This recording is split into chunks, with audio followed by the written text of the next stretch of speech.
हर हर महादेव। दोस्तों, अमरनाथ यात्रा की शुरुआत हमारे देश में हो चुकी है। 2 सालों तक बिकॉज ऑफ कोविड-19 अमरनाथ की यात्रा जो है वो नहीं हो रही थी, लेकिन अब इसकी शुरुआत हो चुकी है। बहुत कम लोगों को शायद ये बात पता होगी, लेकिन 1850 में अमरनाथ गुफा जो है इसको रीडिस्कवर किया गया था। और पता है इसको रीडिस्कवर किसने किया? एक मुसलमान ने। उसका नाम था भुट्टा मलिक। शेपर्ड था, भेड़ बकरियों को चराने का काम करता था। और एक दिन कहानी ऐसी है कि एक सूफी संत उसको मिले और सूफी संत ने उसको एक थैला दिया, एक पाउच दिया। वो पाउच घर जाकर देखता है तो वो सोने के सिक्के थे उसमें। तो वो सूफी संत को शुक्रिया या फिर उनको फिर से मिलने के लिए वहाँ पर जाता है और फिर उनको अमरनाथ जी की जो गुफा है उसके दर्शन होते हैं। और तब से ये अमरनाथ जी की गुफा जो है वो रीडिस्कवर हुई, ऐसा कहते हैं 1850 में। 1857 में हमारे देश में क्या हुआ? ब्रिटिश राज चल रहा था उस टाइम पर। तो लोगों को डिवाइड करने के लिए ब्रिटिश ने ये जो डिवाइड एंड रूल हैं वो निकाला। और तब से हमें स्टार्टिंग जो दरार देखने को मिलती हैं, खास करके हिंदू और मुस्लिम्स के बीच में, वो वहाँ से ही शुरुआत हुई। उस टाइम पर ब्रिटिश राज ने जो किया, आई डोंट ब्लेम देम, क्योंकि बहुत सारे सदियाँ हो गई, दशक, कितने सारे दशक हो गए। तो अब उनका कसूर नहीं है। अब अगर हमारे देश में कम्युनल इश्यूज हैं तो that is totally on us. अब हम आज़ाद हो गए, उसके भी 75 ईयर्स हो चुके हैं। Now we are on our own. तो ये जो अमरनाथ जी का एग्जाम्पल है ना, दिस इज़ एन एग्जाम्पल के हमारे देश में हमेशा से एक्सेप्टेबिलिटी को हमने हमेशा टॉप पर रखा है कि आपके विचार अलग हैं। मीन्स अगर आपका धर्म ये कहता है कि आप ये कीजिए तो वी एक्सेप्ट दैट। किसी दूसरे का धर्म ये कहता है ये कीजिए, वी एक्सेप्ट दैट। आपके खाने पीने की चीज़ें, जो भी डाइवर्सिटी है हमारे देश की, उसको हम हमेशा हमने एक्सेप्ट किया। ये हमारे किसी एक कम्युनिटी की बात नहीं कर रहा हूँ मैं हमारे देश भारत की बात कर रहा हूँ। ये हमारे देश की ब्यूटी है। लेकिन आजकल मैं स्पेसिफिकली बात कर रहा हूँ जो जो सोशल मीडिया है। सोशल मीडिया में कुछ ऐसे ट्वीट्स किए जाते हैं और अब बहुत ही ये जो शॉर्ट्स हैं और रील्स हैं, इंस्टाग्राम के रील्स और यूट्यूब के शॉर्ट्स, जो 1 मिनट के अंदर के वीडियोस होते हैं ना, तो उसमें बहुत सारे ऐसे कम्युनल वीडियोस, राइट, हिंदू और मुस्लिम्स के बीच में दरारें ज़्यादा से ज़्यादा पैदा हो। तो ये ऐसे लेटेस्ट गैजेट्स का इस्तेमाल करके हमारे देश का जो इतिहास रहा है, हमारी जो संस्कृति रही है, कल्चर रहा है, उसको डिस्ट्रॉय करने की एक कोशिश की जा रही है। और हम सबको, जितने भी लोग इंडियंस हैं, राइट, जो जेन्युइनली इंडिया को, भारत को अपना देश मानते हैं, प्यार करते हैं, उनको ये समझना चाहिए कि हमारे देश की हिस्ट्री क्या है, हमारा कल्चर क्या है, और आज किस प्रकार से देश में इस प्रकार की अशांति जो है उसको फैलाने का काम जो है वो किया जा रहा है। तो ये कोई आकर आपको नहीं बताएगा, आपको खुद अपनी कॉमन सेंस, अपनी बुद्धि का, विवेक बुद्धि का इस्तेमाल करके चीज़ों को समझना है। ठीक है, this is just a small thing. Again, Har Har Mahadev. और दोस्तों, आज एक आई थिंक 10-15 दिन हो गए, उसके बाद I have restarted this thing. As you know कि मुझे बैक इंजरी हो गई थी, तो अभी भी I am recovering from it. Things are going in right direction, लेकिन अभी भी उतनी ज़्यादा काम करने की जो है वो इजाज़त नहीं है, but I am trying my level best. आज हमारे टेबल पर है 4 इंपॉर्टेंट टॉपिक्स। प्लास्टिक के बारे में बात करेंगे, देन वी हैव अफगानिस्तान वाला टॉपिक, और then we are going to talk about G7। Phased ban on plastics is welcome, Indian Express का ये आर्टिकल है। फ्रॉम फ्राइडे, यानी कि आज से 1 जुलाई 2022 से बहुत सारा ऐसा यूज़ एंड थ्रो वाला प्लास्टिक जो हम यूज़ करते हैं, उसका सर्कुलेशन जो है वो बंद हो जाएगा। लास्ट ईयर 2021 अगस्त में सरकार ने एक नया रूल निकाला था। Will talk about this rule as well. आज 2 आर्टिकल्स है मेरे पास, एक इंडियन एक्सप्रेस का आर्टिकल है, एक टाइम्स ऑफ इंडिया का आर्टिकल है। उसमें भी कुछ इंटरेस्टिंग पॉइंट्स है, वो हम देखने वाले हैं। तो लास्ट ईयर, 1 साल पहले ही सरकार ने ये रूल बनाया था और एक समय दिया था कि धीरे धीरे करके ये जो सिंगल यूज़ प्लास्टिक हैं, तो इसका मैन्युफैक्चरिंग और इसका इस्तेमाल दोनों 1 जुलाई 2022 से हमेशा हमेशा के लिए बंद किया जाएगा, क्योंकि प्लास्टिक जो है इस प्रकार का ये नॉन डिग्रेडेबल सिंथेटिक मटेरियल है। सिंथेटिक यानी कि इंसानों ने पैदा किया है ये, राइट, आर्टिफिशियल मटेरियल है, नेचुरल नहीं है, और ये नॉन डिग्रेडेबल है, ये डिग्रेड नहीं होता है। एक फिल्म आई थी अंतिम, सलमान खान और इज द अदर गाय, उनके सलमान खान का जीजा जी हैं, वो मैं नाम भूल गया, आयुष शर्मा आई थिंक। तो उसका एक डायलॉग है कि मैं प्लास्टिक हूँ, एक ही चीज़ है जो मिटती नहीं है, that is plastic, and that is right कि प्लास्टिक ऐसी चीज़ है जो हज़ारों साल लगता है इसको डिग्रेड होने में। तो प्लास्टिक का इश्यू जो है वो हर जगह पर काफ़ी बढ़ता जा रहा है। Will talk about it as well. ये फिलहाल ये टॉपिक, ये पॉइंट जो है वो होल्ड करके रखेगा। अब देखिए, सबसे पहला प्रश्न तो ये आता है कि 1 जुलाई यानी कि आज से इसको बैन करने की कोशिश, चलो ये डिसीजन तो अच्छा है कि प्लास्टिक जो है उसको हमें बैन करना चाहिए, इसका इस्तेमाल जो है वो हमें नहीं करना चाहिए। प्लास्टिक कटलरी आइटम्स, आइसक्रीम की जो स्टिक आती हैं, फिर बलून की स्टिक हैं, sweet boxes, invitation card, cigarette के पैक, पीवीसी बैनर जो 100 माइक्रोन्स से कम है, ईयरबड्स, तो ये सारी चीज़ें जो हैं वो आज से बंद हो जाएगी। प्रश्न ये उठता है कि क्या हम इसका प्रॉपर एनफोर्समेंट जो है वो कर पाएंगे, क्या ग्रास रूट लेवल पर जेन्युइनली हमें बैन देखने को मिलेगा। अब देखिए, हमारे देश में कितना प्लास्टिक हर रोज पैदा होता है, this is a fact, right. 25,000 tons से भी ज्यादा, 25,000 tons plastic waste every single day. ये साल का नहीं है, एवरी सिंगल डे का है। और सबसे शॉकिंग बात यह है कि ये 25,000 टन जितना जो हर रोज़ हम पैदा करते हैं उसका 40%, आप पकड़ लीजिए कि साल में जितना हम प्लास्टिक वेस्ट जनरेट करते हैं उसका सिर्फ 60% जो है वो कलेक्ट हम करते हैं, 40% जितना कलेक्ट नहीं होता है। तो ये हर जगह पर उड़ता रहता है प्लास्टिक। अब पुराने फिल्मों में ये चीज़ ऑब्जर्व कीजिएगा। एक बहुत ही इंटरेस्टिंग गाना है, मुझे बहुत अच्छा लगता है ये, कि वो गाना किसी की मुस्कुराहटों पे हो निसार, ये राज कपूर साहब का एक गाना है। उसमें आपको पुराना मुंबई देखने को मिलेगा, ब्लैक एंड वाइट गाना है। और उस गाने में आप देखिएगा कि मुंबई की जो सड़कें हैं वो भले ही उतनी डेवलप्ड नहीं थी, लेकिन उस टाइम पर वहाँ पर आपको हर जगह पर प्लास्टिक देखने को नहीं मिलेगा। लेकिन आजकल अगर आप देखेंगे तो अच्छे अच्छे एरिया में भी आपको हर जगह पर प्लास्टिक के पैकेट्स जो हैं वो कहीं ना कहीं देखने को मिलते हैं। और ये जो पैकेट्स विजिबल हैं, जो हमें नज़र आते हैं, ये तो हमारी लेट्स से सिवेज नेटवर्क को चौक कर देते हैं, ब्लॉक कर देते हैं, पानी भर जाता है, ये सारे इश्यूज तो होते ही हैं। इससे बड़ा इश्यू किसका है पता है? माइक्रो प्लास्टिक का। एक माइक्रो प्लास्टिक पर मैंने एक वीडियो बनाया अभी कि कैसे वायरस जो है वो माइक्रो प्लास्टिक पर जी सकता है। You can click here to watch that video. और हमारे देश में 22,000 जितने प्लास्टिक मैन्युफैक्चरिंग यूनिट्स हैं, तो अब इनका क्या होगा, ये भी एक प्रश्न है, इज़न्ट इट, कि अब क्या ये हमेशा हमेशा के लिए बंद हो जाएंगे?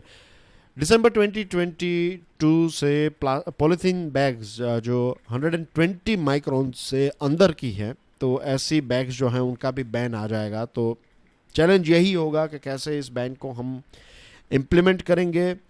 और देखिए, पिछले कुछ सालों के अंदर कुछ 20 जितने स्टेट्स ने अलग अलग प्लास्टिक को बैन करने की कोशिश की है, लेकिन हमारे जो स्टेट पोल्यूशन कंट्रोल बोर्ड हैं, राइट, SPCB, एक सेंट्रल पोल्यूशन कंट्रोल बोर्ड हैं, और एक जो अलग अलग राज्य के स्टेट पोल्यूशन कंट्रोल बोर्ड्स रहते हैं, तो इनके पास उतने ज़्यादा स्टाफ नहीं है, उनके पास उतने पावर्स नहीं है। म्यूनसिपालिटीज़ की बात करें तो हर किसी के पास उतने पैसे नहीं है, कैश नहीं है, राइट। आज भी स्वच्छ भारत अभियान कितने सालों से चल रहा है, लेकिन आज भी हमें हर जगह पर डस्टबिन जो है वो देखने को नहीं मिलती हैं। This reminds me of Abraham Lincoln. Abraham Lincoln ने कहा था कि एक उनका कोट है कि अगर आप मुझे एक पेड़ काटने के लिए 6 घंटे दोगे तो मैं पहले 4 घंटे जो है ना वो मेरी जो कुल्हाड़ी है उसकी धार को और ज़्यादा शार्प करने में लगाऊंगा, कि मेरे पास अगर अच्छा हथियार होगा तो मैं कम समय के अंदर या फिर कम से कम समय में रिजल्ट पैदा कर पाऊंगा। तो अगर हमारी जो बॉडीज़ हैं, म्यूनसिपालिटीज़ के पास पैसे नहीं हैं, स्टाफ नहीं है, वो ट्रेनिंग नहीं है, रिसोर्सेज नहीं है, तो फिर ये बैन जो है वो हम कैसे इम्प्लीमेंट कर पाएंगे? और स्टेक होल्डर सारे के सारे, जब तक चीज़ों की डिमांड रहती है। हम कहते हैं ना कि ड्रग्स जो हैं वो बंद क्यों नहीं हो जाता, मौत की सज़ा है, 20 साल की सज़ा है, तो भी ड्रग्स और ये सारी चीज़ें मार्केट में क्यों मिलती है? जब तक चीज़ों की डिमांड होगी, जब तक लोग पैसे देने के लिए तैयार हैं, तब तक सप्लाईज जो हैं वो होती ही रहेगी। Same thing goes with this plastic के मैन्युफैक्चरर्स जो हैं वो इतने ज़्यादा क्यों हो गए? अभी हमने आंकड़ा देखा ना कि हमारे देश में 22,000 जितने प्लास्टिक मैन्युफैक्चरिंग यूनिट्स हैं, तो वो इसलिए हुए क्योंकि लोगों को, मीन्स जो हम यूज़ करते हैं, यूज़ करने वाले लोगों को कुछ फ़र्क नहीं पड़ता है, तो फिर मैन्युफैक्चरर जो है उसको क्या फ़र्क पड़ेगा? तो सारे के सारे स्टेक होल्डर्स, जो यूज़र हैं, जो प्रोड्यूसर हैं, जो प्लास्टिक का कचरा उठाता है, राइट, जो इसको रेगुलेट करने वाली बॉडीज़ हैं, सभी को हमें ऑन बोर्ड लाना पड़ेगा।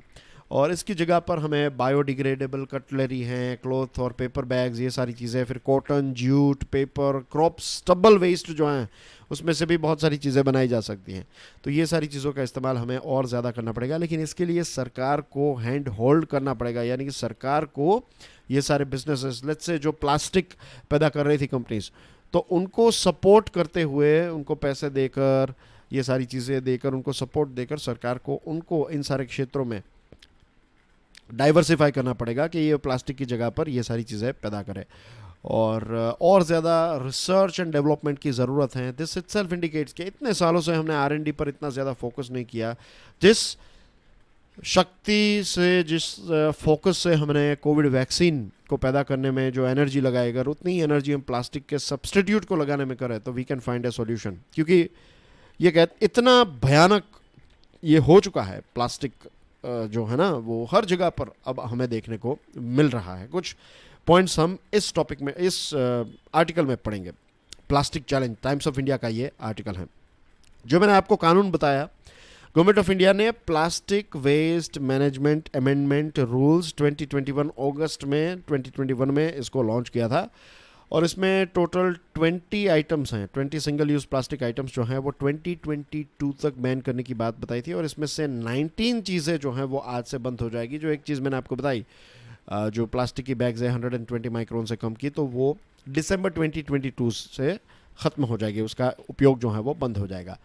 तो ज़्यादातर चीज़ें जो हैं वो आज से बंद हो जाएगी। एंड वी नो के प्लास्टिक्स आर मेनास, हमने अभी देखा कि कैसे वो इश्यूज़ क्रिएट करते हैं।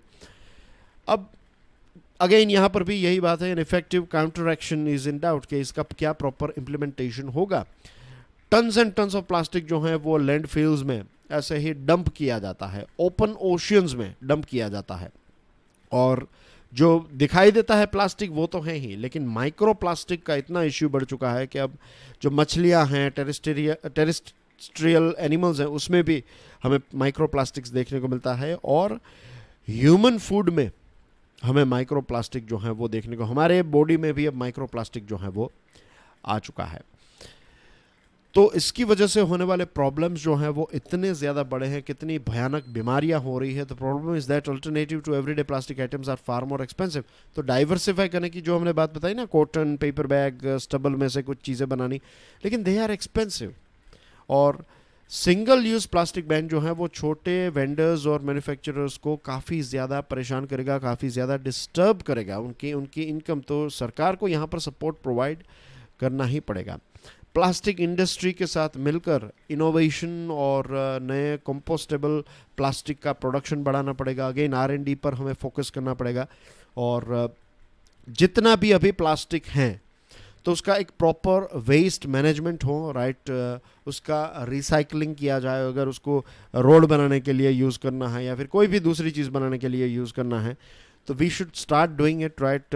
आई थिंक कि अगर सरकार सपोर्ट करे, राइट स्ट्रेटजी हो, तो जितना भी प्लास्टिक है वो सारा का सारे प्लास्टिक क्रिएट करके उसको रीयूज़ करके उसका कोई और इस्तेमाल हम कर सकते हैं। और बैन से तो ईजी यही रहेगा। बैन करना जो है it's going to be tougher job. It is better कि अगर लोगों को इसमें कुछ फ़ायदा मिलेगा, अगर लोगों का इसमें प्रॉफिट होगा, कि अगर आप प्लास्टिक कलेक्ट करते हैं और किसी को पहुंचाते हैं। I was reading in newspaper, Gujarat का जूनागढ़ है, काफ़ी फेमस है। आई एम श्योर आपने जूनागढ़ के बारे में ये नाम तो सुना ही होगा।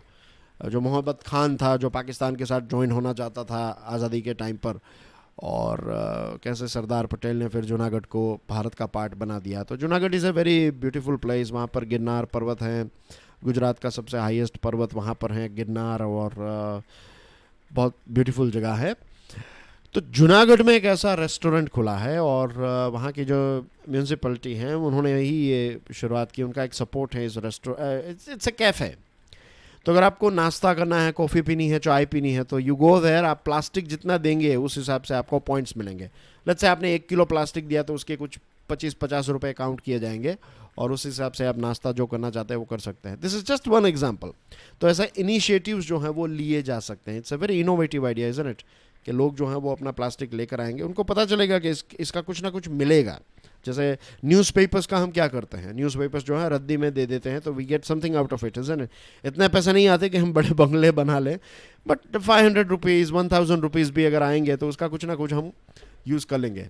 और न्यूज़पेपर्स जो हैं वो यहाँ वहाँ नहीं रहेंगे, वो फिर गाय के पेट में नहीं जाएंगे, वो जाएंगे रिसाइकल में और उसका ही हम फिर से इस्तेमाल कर पाएंगे। तो we need to do something about plastic as well.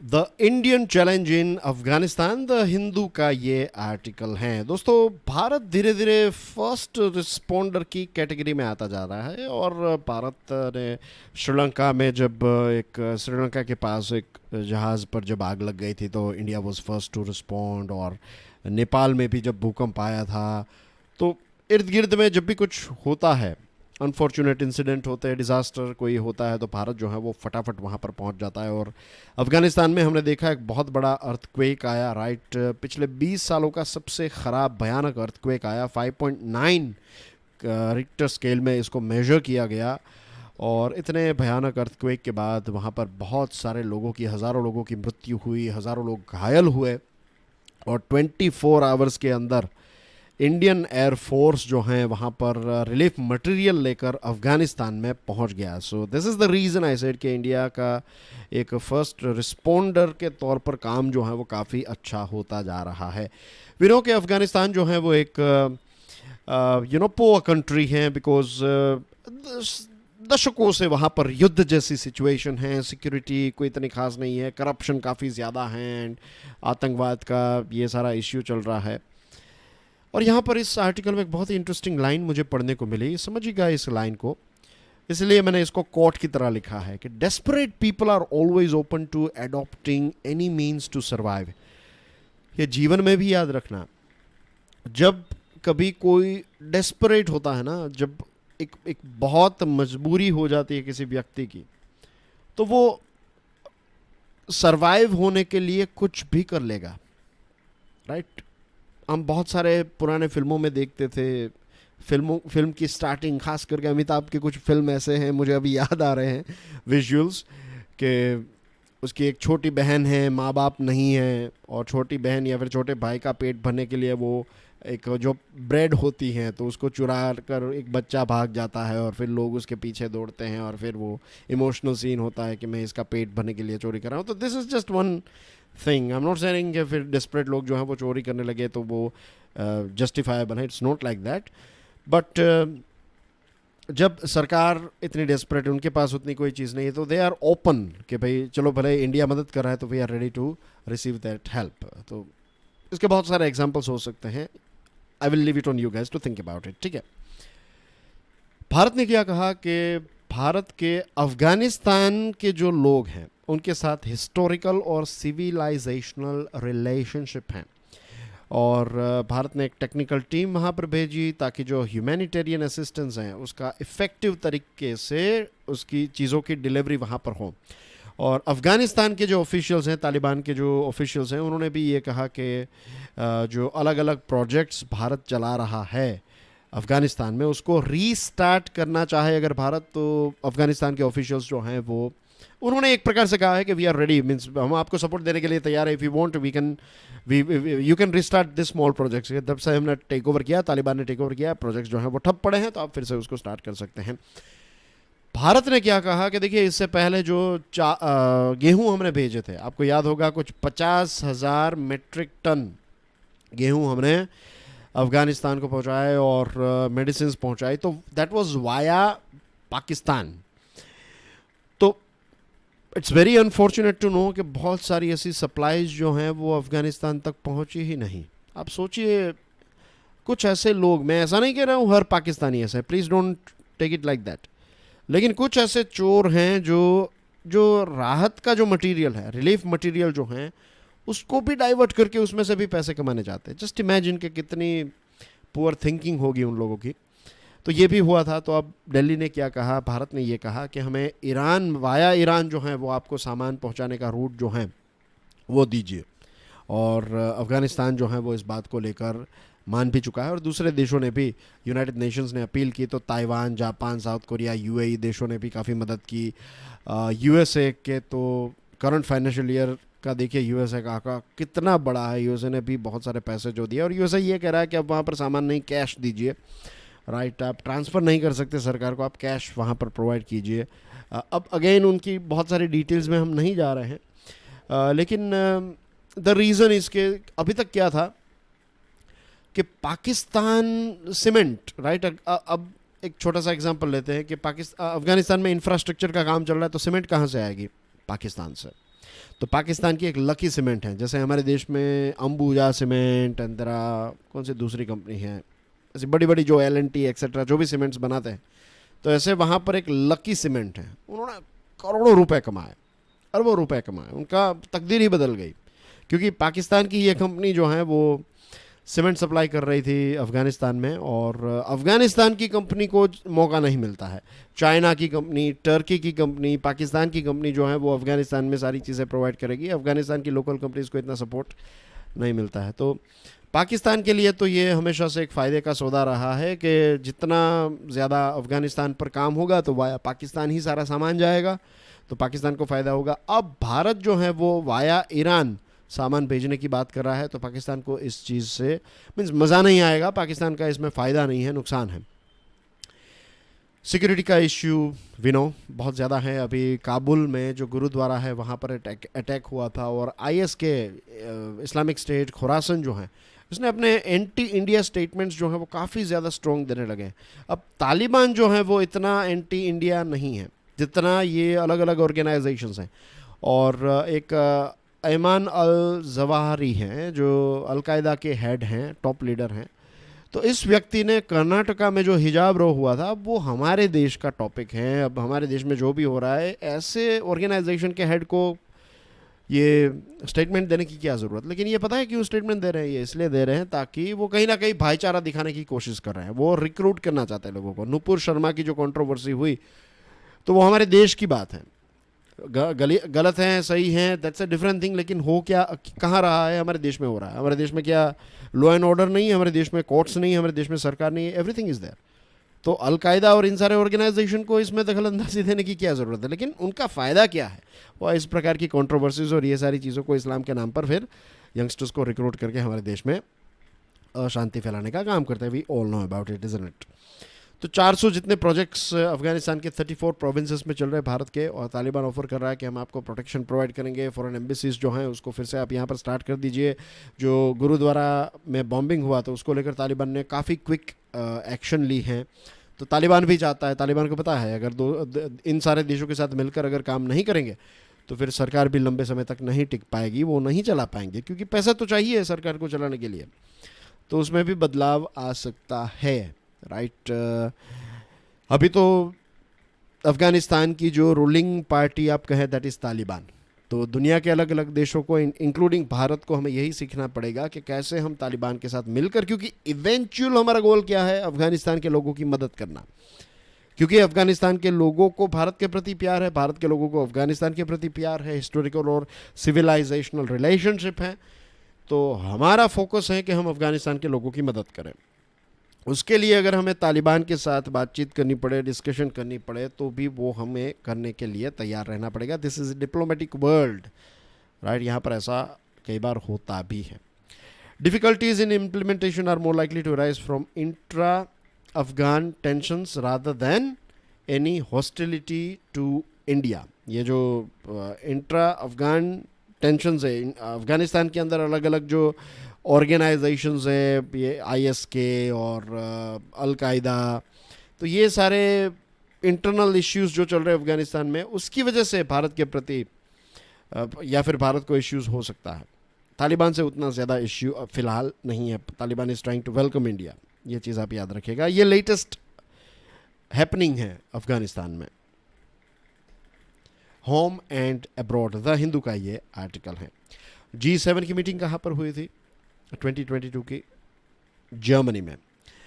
Bharat को इनवाइट किया गया था। प्राइम मिनिस्टर नरेंद्र मोदी साहब जो हैं वो मीटिंग को अटेंड करके भी आए, उसके बाद यूएई गए थे। हमने करंट अफेयर्स का जो लेक्चर है उसमें इन चीज़ों को देखा था।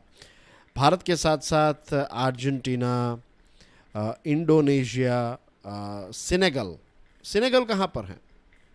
ये देश जो हैं वो किस कॉन्टिनेंट का पार्ट है बताइए, और कहाँ पर है, किस कॉन्टिनेंट का पार्ट है, इसका कैपिटल का नाम क्या है, और कितने देशों के साथ बॉर्डर शेयर करता है। अगर कोई समंदर है या फिर महासागर है उसके साथ बॉर्डर शेयर करता है तो उसका नाम भी बताइएगा। ये आपके लिए एक रिसर्च टॉपिक है, जियोग्राफिकल रिसर्च आपको एटलास से करनी है, राइट। सेनेगल कहाँ पर है बताइए, ये आप आंसर आपको कमेंट सेक्शन में देना। And then we have South Africa. तो इतने सारे देशों को इनवाइट किया गया था। अब G7 की जो मीटिंग हुई ना दोस्तों, जियोपॉलिटिकल बातें ज़्यादा हुई कंपेयर टू इकोनॉमिकल बातें, क्योंकि G7 जो है ना, आप देखिए ये दुनिया के सबसे इंडस्ट्रियलाइज्ड देशों का ग्रुप है, राइट। G7 मैंने कुछ दिनों पहले, परसों ही मैंने G7 देश में कौन कौन से देश आते हैं वो बताए थे। अगर आपको नहीं पता है, पहली बार ये वीडियो देख रहे हैं, तो करंट अफेयर का जो लेक्चर अभी एक नई सीरीज स्टार्ट की है उसको देख लीजिएगा। 29 जून वाला टॉपिक आप देख लीजिए, वीडियो देख लीजिएगा, उसमें पता चल जाएगा। तो जियोपॉलिटिकल, क्योंकि ये मोस्ट इंडस्ट्रियल देशों का ग्रुप है, सबसे पैसे वाले देशों का ग्रुप है, तो यहाँ पर तो बातचीत इकोनॉमी के बारे में ज़्यादा होनी चाहिए ना, लेकिन यहाँ पर बातचीत ज़्यादा हुई जियोपॉलिटिक्स के बारे में। अब इकोनॉमिक इनिशिएटिव्स की बात करें तो एक PGII, ये यूएसए के द्वारा या फिर यूएसए की लीडरशिप के तहत स्टार्ट करने की बात है। Partnership for global infrastructure and investment, ये $600 बिलियन का एक प्रोजेक्ट है। जैसे चाइना का बेल्ट एंड रोड इनिशिएटिव है, वैसे उसको टक्कर देने के लिए PGII यूएसए ने लॉन्च किया है। तो इसके बारे में बात हुई। फिर क्लाइमेट चेंज को फाइट करने के बारे में कमिटमेंट्स, फिर रिन्यूएबल एनर्जी में फंड देने की बात, इन्फ्लेशन को कंट्रोल करने की बातचीत हुई, कोविड-19 के खिलाफ लड़ने की बात हुई, ये सारी चीज़ें हुई, ये इकोनॉमिकल बातें हुई। लेकिन सबसे ज़्यादा बातें जो हैं वो रशिया और चाइना के बारे में हुई, और कैसे मॉस्को और यूक्रेन के बीच में जो युद्ध चल रहा है उसकी वजह से सैंक्शंस बढ़ाए जाएंगे, एनर्जी मार्केट पर इसकी क्या इम्पैक्ट हैं, साइबर सिक्योरिटी थ्रेट्स, और ये सारी चीज़ें जो हैं उसके बारे में बातचीत जो है वो ज़्यादा हुई, राइट। मॉस्को, पर्टिकुलरली मॉस्को को टारगेट करते हुए काफ़ी सारे पॉइंट्स जो हैं वो यहाँ पर हमें पढ़ने को मिले, सुनने को मिले। फिर बेइजिंग यानी कि चाइना के बारे में बात हुई कि कैसे चाइना जो है वो maritime claims, particularly South China Sea जो हैं, तो उसमें कैसे मेरीटाइम क्लेम्स कर रहा है, एक्सपांड करते जा रहा है, राइट। विस्तारवाद जो है चाइना का, उसके बारे में बात हुई। कैसे ह्यूमन राइट्स वायलेशंस वहाँ पर हो रहे हैं, कैसे दूसरे गरीब देश या फिर छोटी छोटी इकोनॉमीज जो हैं उनको बड़ी बड़ी लोन्स दे रहा है और फिर उनको अपने ब्याज के चक्रव्यूह में फंसा रहा है चाइना। तो ये सारी चीज़ों के बारे में बातचीत हुई। फिर G7 देशों ने अलग से एक स्टेटमेंट दिया। देखिए यहाँ पर सिर्फ G7 देशों का ये स्टेटमेंट आ रहा है। G7 के साथ साथ जो इनवाइटेड देश है उसका स्टेटमेंट ये नहीं है। सिर्फ G7 देश का स्टेटमेंट क्या है? यूक्रेन को सपोर्ट देने की बात G7 ने बताई, फूड सिक्योरिटी की बात और क्लाइमेट चेंज, क्लाइमेट क्लब की बात हुई। फिर G7 और स्पेशल इन्वाइटी पार्टनर्स जो हैं उन्होंने रेजिलिएंट डेमोक्रेसी के बारे में बात की, फ्री एंड फेयर इलेक्शंस के बारे में, एक्सप्रेशन, फ्रीडम ऑफ एक्सप्रेशन और जेंडर एम्पावरमेंट, ये सारे स्टेटमेंट्स में G7 और भारत भी था, और स्पेशल इन्वाइटी जो दूसरे देशों का मैंने नाम दिया, तो ये सारे देशों ने मिलकर ये स्टेटमेंट दिया। प्राइम मिनिस्टर नरेंद्र मोदी साहब जो हैं उन्होंने कहा कि ये रशिया और यूक्रेन के बीच में जो कॉन्फ्लिक्ट चल रहा है उसकी इम्पैक्ट सबसे ज़्यादा डेवलपिंग देशों पर आई है और डेवलपिंग देशों की मदद जो है वो होनी चाहिए। ये स्टेटमेंट भारत ने दिया। और जो PGII हैं उससे अब हमने अपने आप को दूर रखा है, और हमने किन किन चीज़ों पर बातचीत की, जो रेजिलिएंट डेमोक्रेसीज़ के बारे में, जस्ट एनर्जी ट्रांजिशन के बारे में, ये सारी चीज़ों पर भारत ने कहा yes we are on board. लेकिन रशिया के खिलाफ और चाइना के खिलाफ जो ओपनली स्टेटमेंट दिए उसमें भारत ने अपनी सहमति नहीं दी है। भारत चुप रहा, भारत अलग रहा, यानी कि भारत न्यूट्रल रहा यहाँ पर भी। ब्रिक्स समिट में भी भारत ने यही किया था। जब प्रेसिडेंट पुतिन ने और प्रेसिडेंट शी जिनपिंग ने वेस्टर्न वर्ल्ड का विरोध किया, स्ट्रिंजेंट क्रिटिसिज्म किया, तो भारत ने अपने आप को अलग रखा। तो भारत यहाँ पर एक बैलेंस बनाकर चल रहा है। भले ही हमारे चाइना के साथ इश्यू चल रहे हैं, लेकिन वी आर कॉन्फिडेंट कि हम चाइना के साथ 1 to 1 ये प्रॉब्लम को सॉल्व कर लेंगे। इसमें ग्लोबल देशों को घुसड़ने की ज़रूरत नहीं है, राइट। और हम अभी टाइट रॉप, ये जो टाइट रॉप कहते हैं, एक जो 2 पोल्स होते हैं और उसमें एक रस्सी लगाई जाती है और रस्सी पर चला जाता है, हाथ में पाइप होता है, तो उसको टाइट रॉप कहते हैं, वो टाइट रॉप। तो ये टाइट रॉप यानी कि डिप्लोमेटिक वर्ल्ड में अभी हम ये बैलेंस बनाकर, क्योंकि 2 ब्लॉक्स बन चुके हैं, एक वेस्टर्न वर्ल्ड है और एक रशिया और चाइना की गैंग है।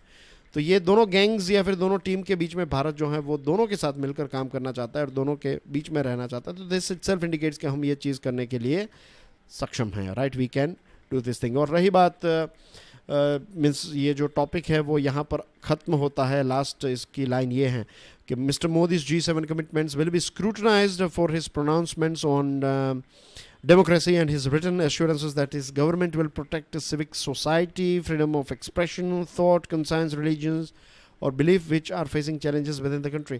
कि हमारे देश में ऐसा माहौल है, फ्रीडम्स ऑफ एक्सप्रेशन नहीं है या फिर चैलेंजेस हैं।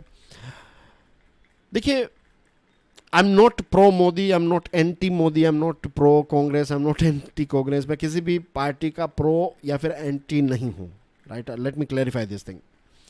वी एजुकेटर्स, जितने भी educators, means I think educators को तो ऐसा ही होना चाहिए कि जो दूध का दूध है, पानी का पानी, जो सही है वो सही, जो गलत है वो गलत, राइट। और सिर्फ ये एजुकेटर्स की रिस्पॉन्सिबिलिटी नहीं है, स्टूडेंट्स को भी अपनी आँख, अपनी विवेक बुद्धि, राइट, अपनी कॉमन सेंस का इस्तेमाल करते हुए चीज़ों को समझने की कोशिश करनी चाहिए। अब हमारे देश में कॉन्स्टिट्यूशन है, कॉन्स्टिट्यूशन में फ्रीडम ऑफ एक्सप्रेशन दिया गया है, राइट। आप किसी भी धर्म को हमारे देश में फॉलो कर सकते हैं, किसी भी बिलीफ को फॉलो कर सकते हैं, ये सारी चीज़ें कॉन्स्टिट्यूशन में हैं। उसको प्रोटेक्ट करने के लिए जुडिशरी हैं और सारी चीज़ों को चलाने के लिए सरकार भी हैं, राइट। तो ये सारी चीज़ें, और ये ऐसा नहीं है कि एक दिन आएगा और ये सारी चीज़ें हम अचीव कर लेंगे। It's a constant struggle, it's a constant journey. कि रंग दे बसंती का डायलॉग यहाँ पर मुझे याद आ रहा है कि कोई भी देश परफेक्ट नहीं होता, उसको बनाने की कोशिश हमको करनी पड़ेगी। तो ये ऐसा नहीं है कि कोई सरकार का कमिटमेंट ये है, राइट। सरकार से पहले भी लोगों का कमिटमेंट होना चाहिए, राइट। उसके बाद सरकार जो है उसके एजेंडा में वो चीज़ आएगी, जो लोग चाहेंगे वो सरकार देने की कोशिश करेगी।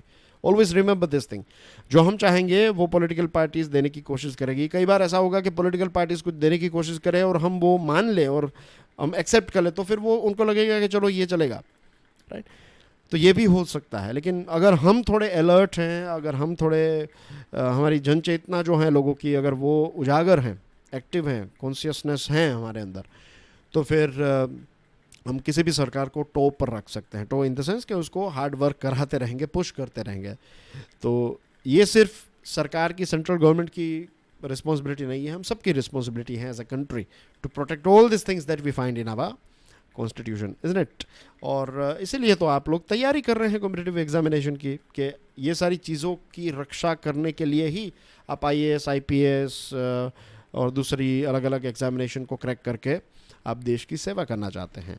तो this are the things, right, that we all, तो ये आपके जो इंडिविजुअल एफर्ट्स हैं ना, दैट ये सारी चीज़ें काउंट करती हैं देश को। बस सिर्फ ऐसा नहीं है कि सारी रिस्पॉन्सिबिलिटी मोदी साहब की या फिर हमारे प्राइम मिनिस्टर की है, नो, ये हम सब की एक शेयर्ड रिस्पॉन्सिबिलिटी है, क्योंकि ये हम सब का देश है। Think about it. That's everything in today's discussion dear friends. आज बहुत मज़ा आया मुझे, क्योंकि एक लंबे समय के बाद ये वीडियो मैंने बनाया, तो आई होप आपको भी उतना ही मज़ा आया होगा, उतनी ही खुशी हुई होगी फिर से इस प्लेटफॉर्म पर इस पर्टिकुलर वीडियो को। ये बेंचमार्क वीडियो है ना, इसके बिना काम ही नहीं चलता, ऐसा लगता है, इसके बिना मज़ा ही नहीं आता। मुझे भी, आपको जितनी आदत है ना इसकी, उतनी ही आदत मेरी भी है। मुझे मज़ा ही नहीं आता जब तक मैं कुछ एडिटोरियल्स, आर्टिकल्स ना पढूं, तब तक लगता ही नहीं है कि दिन में कुछ किया है। फिर भले ही मैं 10 वीडियो बना लूँ, लेकिन ये वाला वीडियो जो है ये तो मेरे खुद के लिए भी नॉलेज बूस्टर है। So thank you very much. फिर से उन सारे स्टूडेंट्स को इन्फॉर्म कर दीजिएगा कि ये सीरीज़ जो है वो स्टार्ट हो गई है। टाइम थोड़ा अप एंड डाउन होगा, प्लीज़ बेयर विथ मी, क्योंकि अभी पूरी कैपेसिटी से काम करने की छूट नहीं है मुझे, धीरे जितना अलाउ किए जा रहे हैं उतना मैं करता जा रहा हूँ. रिकवरी काफ़ी अच्छी है from the back injury. I am trying my level best to come back. और मीन्स सारी चीज़ें टाइम पर हो जाए वो कोशिश है, लेकिन अभी थोड़े दिनों के लिए प्लीज़ बेयर विथ मी, फिर इसका कुछ करेंगे. अभी तो इसको बस ऑन रखना है, ये डिलीवर हो जाए, that is the main thing. फिर टाइम के बारे में बाद में बात करेंगे. Anyway, enough from my side. Thank you very much. God bless you all. जय हिंद.